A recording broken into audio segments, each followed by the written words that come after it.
L'invitation à se moquer d'un ex-détenu à son mariage était censée être l'humiliation parfaite. Mais lorsque la Rolls-Royce s'arrêta devant l'église Saint-Matthew, David Harrison comprit qu'il avait commis une terrible erreur. « Putain, c'est vraiment lui !» murmura le témoin de David, fixant à travers le vitrail une Rolls-Royce fantôme noire rutilante s'immobilisant juste devant l'entrée de l'église. Tous les invités se pressèrent contre les vitres, observant dans un silence stupéfait un chauffeur en uniforme sortir pour ouvrir la portière arrière. Marcus Thompson, 34 ans, sortit du véhicule de luxe vêtu d'un costume bleu marine parfaitement coupé, qui coûtait probablement plus cher que le salaire mensuel de la plupart des gens.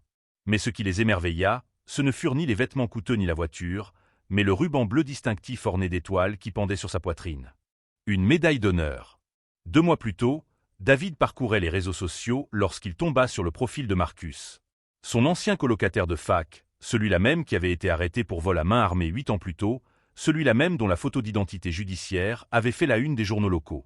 David n'avait pas pu résister à l'occasion. « Il faut que tu l'invites », avait dit David à sa fiancée Jennifer en lui montrant la vieille photo sur son téléphone. « Tu imagines ? Un ex-tolard à notre mariage ? Les associés de mon père vont perdre la tête. Ce sera hilarant. » L'invitation était volontairement insultante. Du papier bon marché, clairement différent des invitations élégantes envoyées aux autres invités. L'adresse était écrite de la main de David pour donner l'impression d'une attention tardive. Pas de personnes supplémentaires, bien sûr. Cérémonie seulement, pas d'invitation à la réception. David avait même posté l'information dans son groupe de discussion privée. J'ai invité mon colocataire de fac, un criminel, au mariage. Ça va être une comédie en or. Marcus avait accepté l'invitation d'un simple SMS. Merci. J'y serai. Alors que Marcus montait les marches de l'église avec la confiance tranquille d'un homme qui avait affronté la mort et survécu pour en parler, David sentit son estomac se nouer. Les quelques premiers invités qui avaient vu l'arrivée chuchotaient déjà entre eux, désignant la médaille qui reflétait le soleil de l'après-midi. « David », siffla Jennifer en lui saisissant le bras, « qui as-tu invité exactement à notre mariage ?» Marcus s'arrêta à l'entrée de l'église, son regard scrutant les visages collés aux fenêtres. Lorsque son regard croisa celui de David, il sourit, non pas le sourire brisé et désespéré d'un homme reconnaissant pour la charité, mais le sourire calme et entendu de quelqu'un qui a toutes les cartes en main dans un jeu dont l'autre joueur ignorait même qu'il était en train de perdre. Le père Mackenzie, le prêtre âgé qui célébrait la cérémonie, s'avança pour saluer Marcus personnellement, son regard immédiatement attiré par la médaille. « Mon fils, dit-il avec un profond respect, c'est un honneur de t'avoir ici aujourd'hui. » L'assemblée se tut tandis que Marcus était escorté jusqu'à sa place, au tout dernier rang, là où David avait expressément demandé que l'invité indésirable soit placé. Mais alors qu'il remontait l'allée, un événement extraordinaire se produisit. 3 hommes de l'assemblée, tous vêtus de costumes ornés de petites insignes militaires, se levèrent simultanément et saluèrent. Marcus leur rendit leur salut avec une précision qui témoignait d'années de discipline militaire, puis s'assit au dernier rang comme sur un trône. Les murmures commencèrent aussitôt, se propageant dans l'église comme une traînée de poudre. Médaille d'honneur.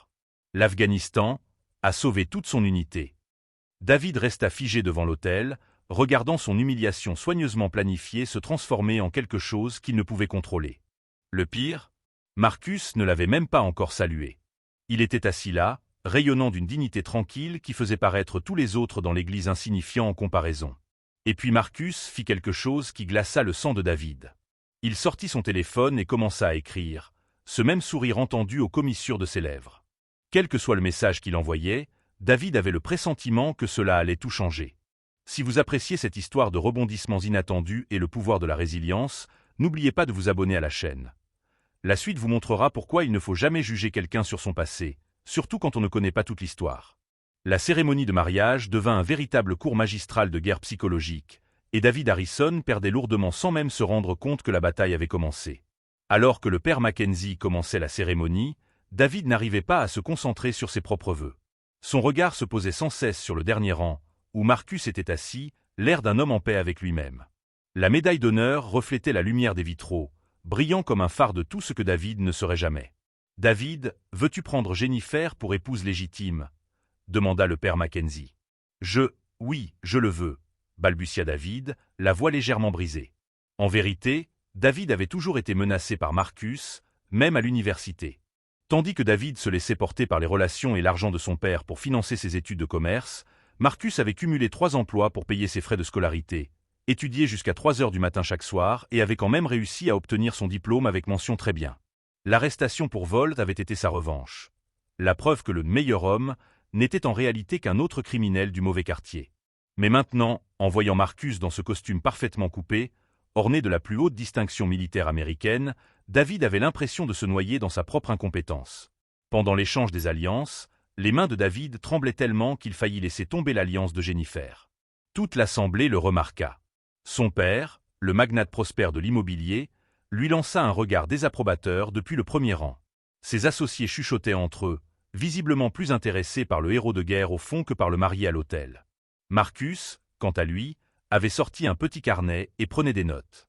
Toutes les quelques minutes, il levait les yeux vers David avec ce même sourire troublant, puis retournait à ses notes. Ce spectacle lui donnait des sueurs froides. Après la cérémonie, tandis que les invités se préparaient pour les photos, David vit avec horreur les personnes s'approcher les unes après les autres de Marcus au lieu de féliciter les jeunes mariés.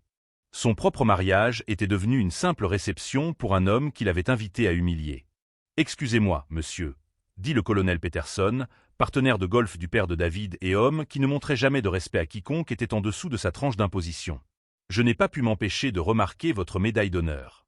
De quelle opération s'agit-il, si vous me le permettez ?»« Province d'Helmand, Afghanistan, » répondit Marcus doucement. « Opération Liberté immuable. »« J'ai lu quelque chose à ce sujet, » murmura Madame Chen, l'épouse du maire. « Vous avez sauvé 37 soldats lorsque leur convoi a été pris en embuscade. À vous seul, vous avez repoussé les combattants talibans pendant 6 heures jusqu'à l'arrivée des renforts. » David se sentit nauséeux. Ce n'était pas l'histoire qu'il avait lue dans les rapports d'arrestation 8 ans plus tôt. Marcus Thompson était censé être un gamin désespéré qui avait braqué une supérette avec une arme déchargée parce qu'il ne pouvait pas payer les frais médicaux de sa mère. Où était ce jeune homme brisé maintenant?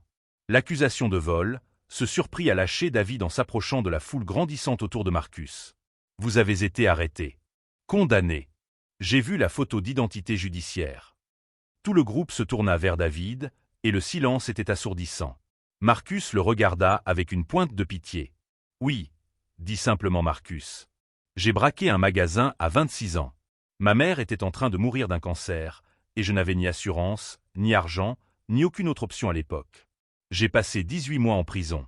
Ce fut la période la plus terrible et la plus importante de ma vie. » Importante. La voix de David se brisa de désespoir. La prison m'a appris à toucher le fond. Elle m'a aussi présenté le sergent Rodriguez, qui était bénévole dans un programme d'aide aux anciens combattants. Il m'a convaincu de m'engager à ma sortie. Il m'a dit que l'armée pourrait me donner un but et de la discipline.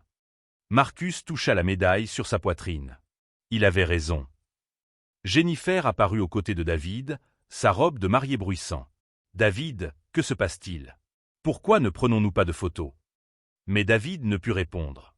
Il était trop occupé à regarder son père, son propre père, serrer la main de Marcus avec une admiration sincère. « Mon fils, » dit son père, « si jamais tu as besoin de quoi que ce soit, appelle-moi directement. » Marcus jeta un dernier coup d'œil à David, puis se pencha à l'oreille de son père et murmura quelque chose qui fit hausser les sourcils de surprise. Quoi qu'il ait dit, le père de David parut choqué, puis impressionné, puis inquiet, son regard se portant vers son fils. Alors que la foule commençait enfin à se disperser pour les photos, Marcus passa devant David sans un mot. Mais il avait laissé quelque chose derrière lui, une carte de visite tombée de son carnet. David la ramassa d'une main tremblante. La carte était simple, élégante et bouleversante. Marcus Thompson, PDG de Thompson Security Solutions. Entrepreneur militaire, niveau d'habilitation 5 du ministère de la Défense. En bas, une note manuscrite et soignée. David, merci pour l'invitation. Il faut qu'on se parle. MT. Le monde de David bascula à mesure que les pièces du puzzle se mettaient en place. La Rolls-Royce, le costume coûteux, l'assurance, le respect de tous les participants. Marcus n'était pas seulement un héros de guerre décoré. Il avait réussi. Riche. Connecté. Et il avait voulu parler à David en particulier. La question qui allait hanter David jusqu'à la fin de son mariage était simple et terrifiante. Si Marcus avait obtenu autant de succès, autant de respect, pourquoi avait-il accepté une invitation qui visait si clairement à l'humilier? La réception de mariage au prestigieux Riverside Country Club devint le cauchemar de David, qui vit Marcus démanteler systématiquement son statut social sans même lui asséner un seul coup. « Mesdames et messieurs », annonça le DJ, « le père de la mariée aimerait dire quelques mots. » Mais avant même que le père de Jennifer puisse atteindre le micro, Marcus fut abordé par une femme vêtue d'une élégante robe noire, assise discrètement à une table dans un coin pendant toute la cérémonie. David l'a reconnue immédiatement. Sarah Mitchell, la journaliste d'investigation de Channel 7 News, celle-là même qui avait révélé 3 scandales de corruption majeurs l'année précédente. « Monsieur Thompson », dit Sarah en lui tendant la main, « je suis Sarah Mitchell. Je suis le travail de votre entreprise sur les programmes de réinsertion des anciens combattants. J'aimerais beaucoup faire un reportage sur votre transition de l'incarcération à la médaille d'honneur, puis à l'entrepreneur à succès. » David s'étrangla avec son champagne. Un reportage ? Sur l'homme qu'il avait invité à humilier ? Marcus sourit gracieusement. J'en serais honoré, Madame Mitchell. Je dois toutefois mentionner qu'il y a une histoire plus immédiate qui pourrait vous intéresser. Une affaire de fraude d'entreprise et de manipulation de contrats gouvernementaux qui est sur le point d'être révélée. Les yeux de Sarah s'illuminèrent avec la soif que tout journaliste d'investigation connaît. Dites-m'en plus. Pas ici, dit Marcus en lançant un regard entendu à David. Mais j'ai des documents qui vous intéresseront beaucoup. On pourrait peut-être se voir demain ? David sentit ses genoux faiblir. Des documents ? Quels documents Marcus pouvait-il bien avoir ? Au fil de la soirée, David observa avec une horreur croissante Marcus parcourir la pièce comme un homme en mission. Il discuta tranquillement avec les associés du père de David, eut une longue conversation avec le président de la banque qui avait financé le dernier projet immobilier de David, et passa même 20 minutes en discussion approfondie avec l'oncle de Jennifer, qui se trouvait être procureur fédéral. « Mais qu'est-ce qu'il fout » chuchota David à son témoin. « Je ne sais pas, mais quoi qu'il en soit, on écoute, » répondit-il avec inquiétude. La réponse vint lorsque Marcus s'approcha enfin de David au bar, toujours aussi serein. « David, » dit Marcus en commandant un whisky sec, « félicitations pour ton mariage. Magnifique cérémonie. J'ai particulièrement apprécié rencontrer ton père. »« Que lui as-tu dit » demanda David d'une voix plus aiguë qu'il ne le souhaitait. « Oh, je viens de partager des informations intéressantes sur les contrats gouvernementaux du Harrison Development Group. Plus précisément, ceux concernant les projets de logement pour anciens combattants. » Marcus but une gorgée de whisky. « Tu sais, ceux où les matériaux de construction ont mystérieusement disparu des chantiers ? Ceux où les contrôles qualité ont été falsifiés ? » Le sang de David se glaça. « Je ne vois pas de quoi tu parles. »« Bien sûr que non, » dit Marcus doucement. « Tu étais trop occupé à préparer des invitations humiliantes pour prêter attention à l'entreprise familiale. Mais moi, j'y ai prêté attention, David. Depuis 8 ans, j'y prête une attention particulière. » La vérité frappa David comme un train de marchandises. Ce n'était pas une coïncidence. Marcus n'avait pas simplement accepté l'invitation, il l'attendait. Il la préparait. « Voyez-vous, » poursuivit Marcus, « à ma sortie de prison, je me suis fait une promesse. Je ne serai plus jamais impuissant. Jamais à la merci de gens qui se croyaient supérieurs à moi. Alors j'ai appris tout ce que je pouvais sur tous ceux qui m'avaient méprisé. » Marcus sortit son téléphone et montra à David un dossier intitulé « Enquête Harrison ». Il contenait des dizaines de dossiers, de photos, de documents financiers et ce qui semblait être des conversations enregistrées.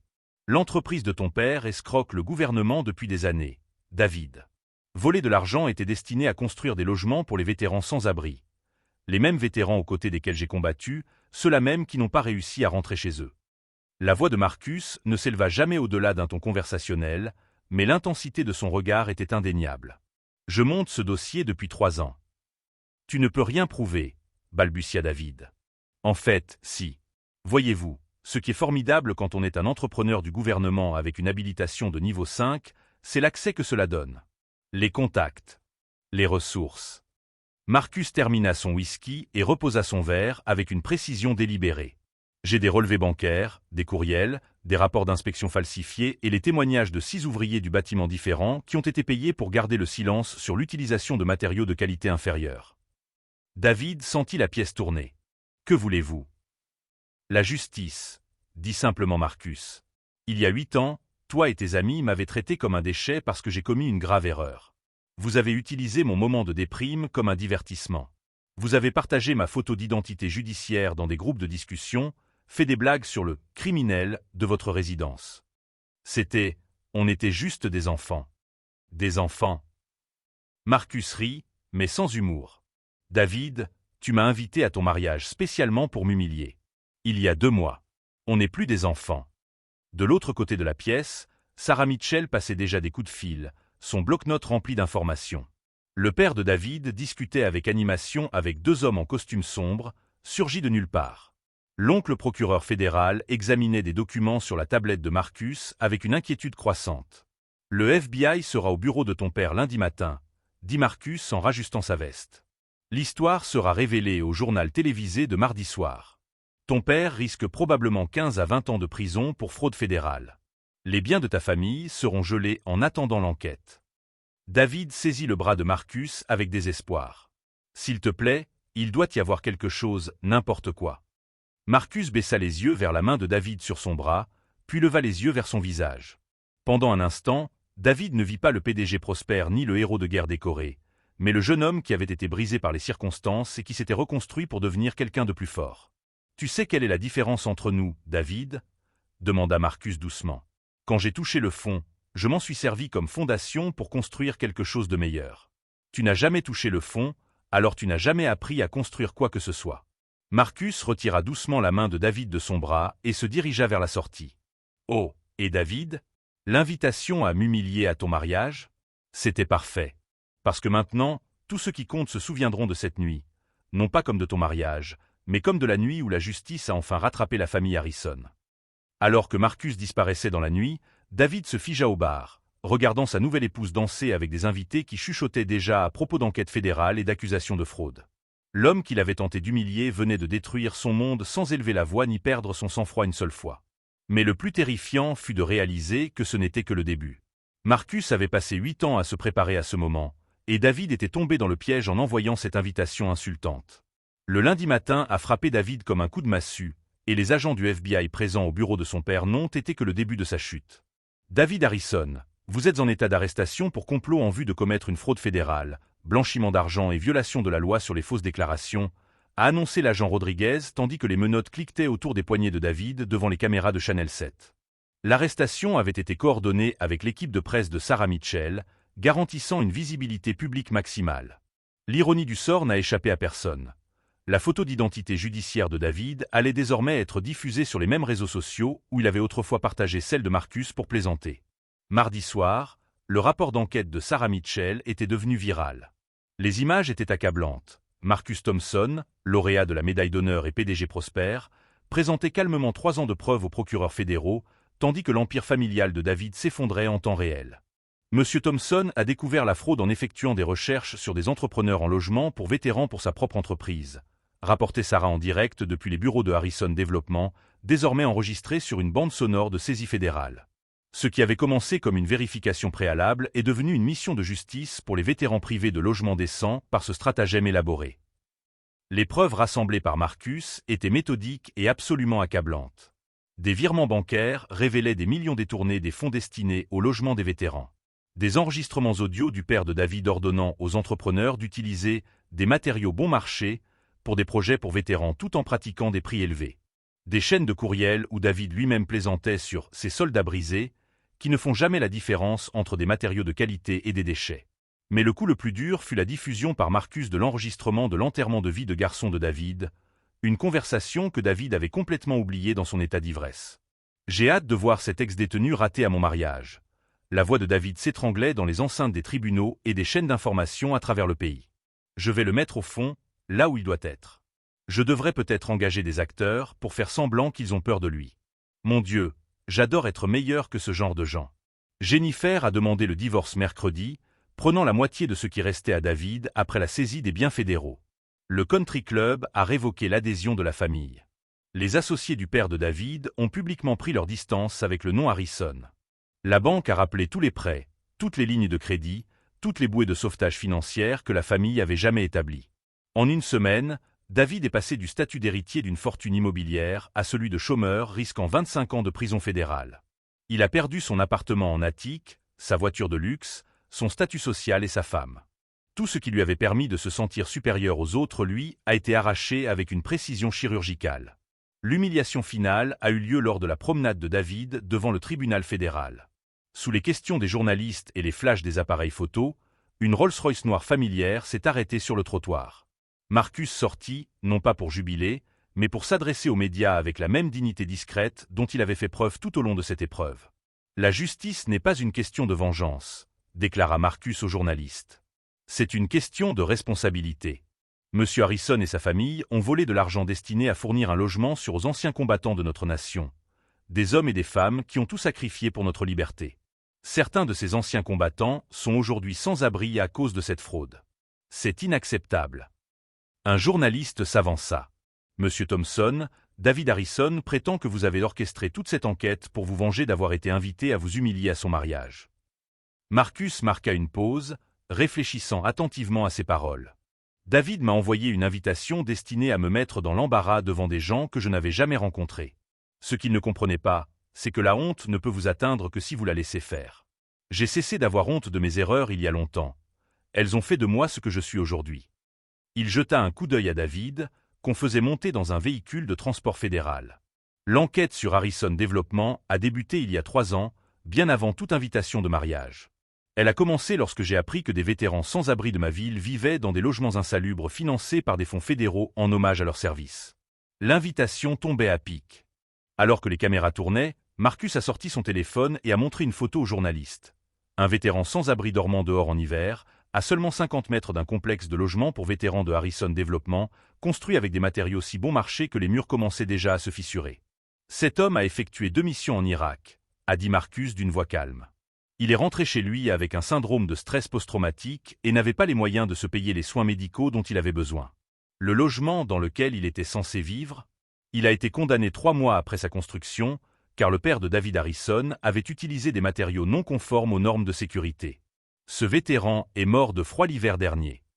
Le silence était assourdissant. Même les journalistes les plus aguerris semblaient stupéfaits par le coup humain de la cupidité de la famille Harrison. Marcus a mis son téléphone dans sa poche et a regardé droit dans l'objectif principal. Je n'ai pas détruit la vie de David Harrison. Ses choix, oui. Je me suis juste assuré que ses choix aient des conséquences. Alors que la Rolls-Royce s'éloignait, David entendit les derniers mots de Marcus résonner dans sa tête depuis l'intérieur du véhicule.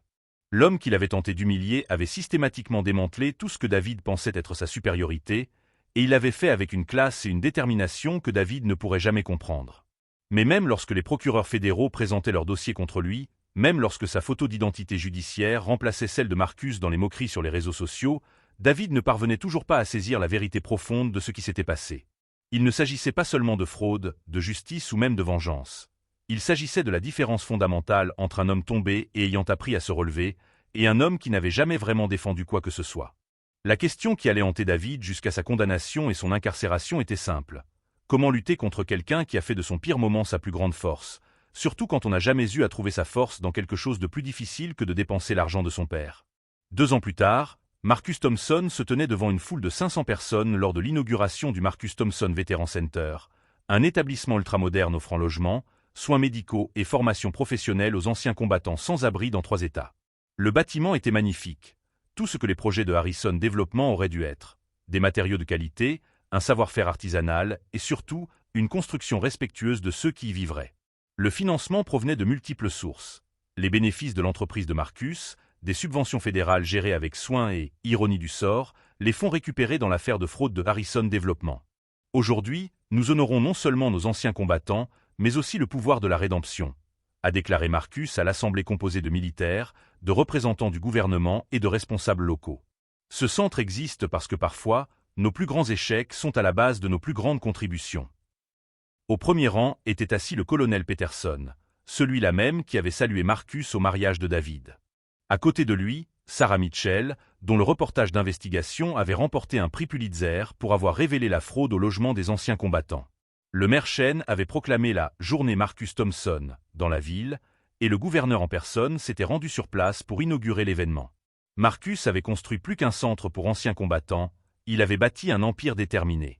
Thompson Security Solutions détenait désormais des contrats avec 12 agences fédérales. Ces programmes de réinsertion des anciens combattants avaient été reproduits dans 8 autres villes. La Harvard Business School avait ajouté son histoire de transformation à son programme. Les mêmes universités qui avaient autrefois chuchoté au sujet de son casier judiciaire l'invitaient désormais comme conférencier principal lors de leur remise de diplôme. Pendant ce temps, David Harrison purgeait le 7e mois de sa peine fédérale de 18 ans à la prison FCI de Cumberland, une prison à sécurité minimale située, ironiquement, à seulement 2 heures du centre pour anciens combattants de Marcus. Son quotidien se résumait aux tâches ménagères, au cours de gestion de la colère et au visionnage de son ancienne vie à travers les reportages télévisés de la salle commune. Le père de David était décédé d'une crise cardiaque 6 mois après avoir lui-même purgé 20 ans de prison, emportant avec lui tout espoir de richesse familiale et de relations. Jennifer s'était remariée avec un chirurgien pédiatrique et avait déménagé en Californie, changeant légalement de nom pour effacer toute association avec le scandale Harrison. Le domaine familial avait été liquidé, chaque centime étant destiné à indemniser les vétérans logés dans des bâtiments insalubres. L'ironie la plus cruelle pour David fut d'apprendre, par l'intermédiaire d'un codétenu ayant servi avec Marcus en Afghanistan, les détails de l'opération Medal of Honor, qu'il avait été trop fier pour étudier avant le mariage. Marcus avait tenu seul un col de montagne stratégique pendant 14 heures face à des forces ennemies écrasantes, ordonnant 3 frappes aériennes sur sa propre position pour empêcher l'avancée des talibans. Lorsque les renforts arrivèrent enfin, ils découvrirent Marcus ensanglanté de cette blessure, tirant toujours, protégeant toujours la vallée où un hôpital de campagne soignait les soldats américains blessés. « Cet homme m'a sauvé la vie », dit le détenu à David pendant une séance de récréation. « Il nous a sauvé la vie à tous. Et vous l'avez invité à vous moquer de lui ? Vous avez de la chance qu'il ait une classe inimaginable. » Mais la transformation la plus profonde se produisit peut-être chez Marcus lui-même. Le jeune homme en colère, qui avait braqué une supérette par désespoir, était devenu une lueur d'espoir pour des milliers de personnes. Son histoire prouvait qu'un seul moment d'erreur de jugement ne suffisait pas forcément à définir une vie entière, mais que la façon dont on réagissait aux conséquences le faisait assurément. Le jour de l'ouverture du centre pour anciens combattants, un journaliste a demandé à Marcus s'il avait déjà pensé à David Harrison, qui croupit dans une prison fédérale pour ses crimes. « Je pense à lui tous les jours », a répondu Marcus avec honnêteté. Ni avec colère ni avec satisfaction, mais avec tristesse. David avait tous les avantages que je n'ai jamais eus, l'argent, l'éducation, les relations familiales, le statut social. Mais il s'en est servi pour mépriser les autres au lieu de les encourager. Il n'a jamais compris que le vrai succès ne consiste pas à être meilleur que les autres, mais à être meilleur que ce qu'on était. Le journaliste a insisté. « Pensez-vous qu'il mérite le pardon ?» Marcus s'est arrêté, levant les yeux vers le centre pour anciens combattants qui portait son nom, observant les vétérans sans abri franchir les portes d'appartements dotés d'un chauffage correctement installé et de murs indestructibles. « Le pardon, ce n'est pas quelque chose qu'on mérite, » a-t-il finalement dit. C'est quelque chose qui se mérite par un changement de comportement et un remords sincère. Si David Harrison comprend vraiment le mal causé par sa famille et consacre sa vie à réparer ses torts, alors oui, il aura mon pardon. Mais la compréhension et le remords exigent une humilité dont il n'a jamais fait preuve. Alors que la cérémonie se terminait et que la foule se dispersait, Marcus reçut un SMS du directeur de la prison de Kimberland. David Harrison avait demandé à rejoindre le programme de sensibilisation des anciens combattants de la prison, le même type de programme qui avait changé la vie de Marcus des années plus tôt. C'était un petit pas, mais peut-être le premier véritable que David ait jamais franchi. Marcus sourit et répondit simplement « Transmets-lui mes salutations. Dis-lui qu'il n'est jamais trop tard pour reconstruire quelque chose de significatif à partir des cendres de celui que tu étais. » Le message fut transmis, mais David ne répondit jamais. Certaines personnes, Marcus le comprit, ont besoin de toucher le fond avant de trouver la force de se relever. Et certaines personnes ne trouvent jamais cette force du tout. Marcus Thompson avait appris que la meilleure vengeance ne consiste pas à détruire ses ennemis, mais à construire quelque chose de si significatif, d'un impact si fort, que leur haine devient insignifiante face à votre contribution au monde. Si cette histoire de rédemption, de justice et le pouvoir de transformer la douleur en but vous ont touché, abonnez-vous à notre chaîne pour découvrir d'autres histoires vraies incroyables qui prouvent que votre passé ne détermine pas votre avenir. Seuls vos choix, désormais, peuvent le faire. Il a tenté d'humilier Marcus, mais a fini par s'humilier lui-même. Marcus a appris que la plus grande victoire ne consiste pas à prouver que l'on est meilleur que ses ennemis, mais à devenir quelqu'un qui se concentre tellement sur l'entraide que l'opinion de ses ennemis cesse d'avoir de l'importance.